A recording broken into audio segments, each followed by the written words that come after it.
Hello friends, this is Mahesh and you are watching my channel Mahesh polite study.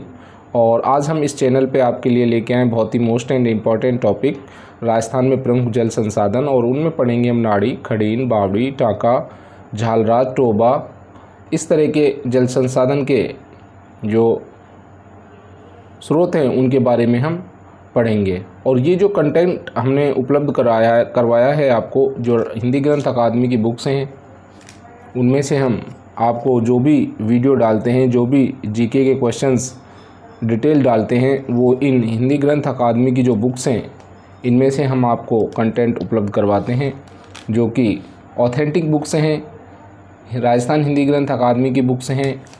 और इन्हीं books को हम अपना बेस आधार मानते हैं और आरबीएससी की जो बुक्स है उनको भी हम यूज़ करते हैं ताकि कोई मिस्टेक ना रहे और आप अपनी तैयारी को और ज़्यादा बेहतर बना सकें। ये आरबीएससी की बुक है, कक्षा 10 की जो चलती है हमारे, और ये बहुत ही मोस्ट एंड इम्पॉर्टेंट बुक है कंपटीशन के लिए। RSMSS भी जो भी क्वेश्चन पुटअप करती है इस बुक्स में से बहुत उठाती है, और यूँ क्यों लाइन टू लाइन उठा लेती है क्वेश्चन। तो आज का हमारा जो टॉपिक है वो है राजस्थान में प्रमुख जल संसाधन। यदि आपने हमारा चैनल सब्सक्राइब नहीं किया है तो प्लीज़ चैनल को सब्सक्राइब करें और बेल आइकन को प्रेस करें ताकि जो भी वीडियो हम डालें वो आपको उपलब्ध हो सके। तो पहला है हमारा नाड़ी। यह एक प्रकार का पोखर होता है। क्या होता है ये एक प्रकार का पोखर होता है और ये जोधपुर की तरफ बहुत ज़्यादा देखने को मिलते हैं। 1520 में राव जोधा के द्वारा सर्वप्रथम एक नाड़ी का निर्माण करवाया गया था। ये आ चुका है, क्वेश्चन बन चुका है ये क्वेश्चन। 1520 में राव जोधा जी द्वारा सर्वप्रथम नाड़ी का निर्माण करवाया गया था। और ये जो क्वेश्चन है ये राजस्थान माध्यमिक शिक्षा बोर्ड की जो बुक है 11वीं की राजस्थान अध्ययन, उसमें से लिया गया क्वेश्चन है। नाड़ी वस्तुतः भू सतह पर बना एक गड्ढा होता है जिसमें वर्षा जल एकत्रित होता है। तो क्या क्वेश्चन बना, ये एक प्रकार का पोखर होता है, जोधपुर की तरफ होते हैं। 1520 ईस्वी में राव जोधा के द्वारा सर्वप्रथम नाड़ी का निर्माण करवाया गया था।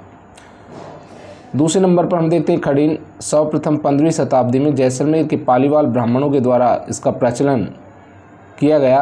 प्रचलन में लाई गई खड़ीन कौन सी शताब्दी में? 15वीं शताब्दी में जैसलमेर के पालीवाल ब्राह्मणों के द्वारा। तो ये चीज़ आपको याद रखनी है।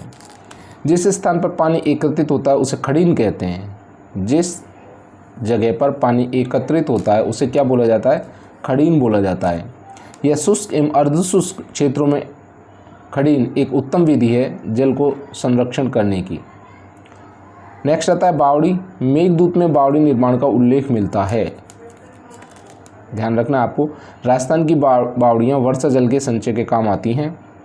अब आता है टांका, जो कि मोस्ट है, कई बार एग्जाम में पूछा गया है। टांका राजस्थान में रेतीले क्षेत्र में वर्षा जल टांका राजस्थान में वर्षा जल को संग्रहित करने की एक महत्वपूर्ण परंपरागत प्रणाली है। इसे कुंड भी कहते हैं। क्या बोलते हैं इसको? कुंड भी बोला जाता है इसको। और ये वर्षा जल को संग्रहित करने की एक महत्वपूर्ण परंपरागत प्रणाली है जिससे वर्षा के जल को संग्रहित किया जाता है। पेयजल उपयोग के लिए होता है। ये 20 से 30 फीट गहरा होता है। पेयजल उपयोग के लिए काम में लेते हैं। यह सूक्ष्म भूमिगत सरोवर होता है। एक तरह से छोटा तालाब होता है, सूक्ष्म और भूमिगत होता है। ये तस्तरी के प्रकार का निर्मित होता है, यानी कि तस्तरी के आकार का ये बना होता है। इस आंगन में वर्षा जल संग्रहित किया जाता है। उसे आगोर या पायतन कहते हैं, जिसे आगोर या पायतन बोला जाता है, जहाँ जल को इकट्ठा किया जाता है। नाड़ी। अब आता है नेहटा या नेस्टा। नेहटा या नेस्टा नाड़ी या तालाब से अतिरिक्त जल निकासी के लिए बनाया जाता है। नेस्टा क्या होता है? जब तालाब, नाड़ी ये पानी से भर जाती हैं तो उसका जो ओवरफ्लो पानी आता है उसको निकासी के लिए दूसरे तालाब या नाड़ी में भेजा जाता है। उसे क्या बोला जाता है? नेस्टा या नेहटा बोला जाता है। तो ये ओवरफ्लो का पानी होता है जो दूसरी जगह तालाब या नाड़ी को पहुंचाया जाता है, अतिरिक्त जल निकासी के लिए बनाया जाता है। पालर पानी क्या होता है? नाड़ी या टाँके में जमा वर्षा का जल पालर पानी होता है। ये आपको ध्यान रखना है, कई बार एग्जाम में आ जाता है पालर पानी क्या है, तो ये नाड़ी या टाँके में जमा वर्षा का जल होता है। मदार, नाड़ी या तालाब में जल आने के लिए निर्धारित की गई धरती की सीमा को मदार कहते हैं। यानी कि जिस जगह होके पानी आता है, निर्धारित की जाती है ज़मीन, उस निर्धारित ज़मीन को मदार कहा जाता है कि यहाँ होके नाड़ी या तालाब में पानी आएगा, उस जगह को मदार कहा जाता है। टोबा नाड़ी के समान आकृति वाला होता है, नाड़ी से अधिक गहरा होता है। टोबा में वर्ष भर पानी उपलब्ध रहता है। तो आपको ध्यान रखना है, टाँका और टोबा दोनों मिलते जुलते से हैं। तो टोबा नाड़ी के समान की आकृति वाला होता है और नाड़ी से अधिक गहरा होता है। टोबा में वर्ष भर पानी उपलब्ध रहता है।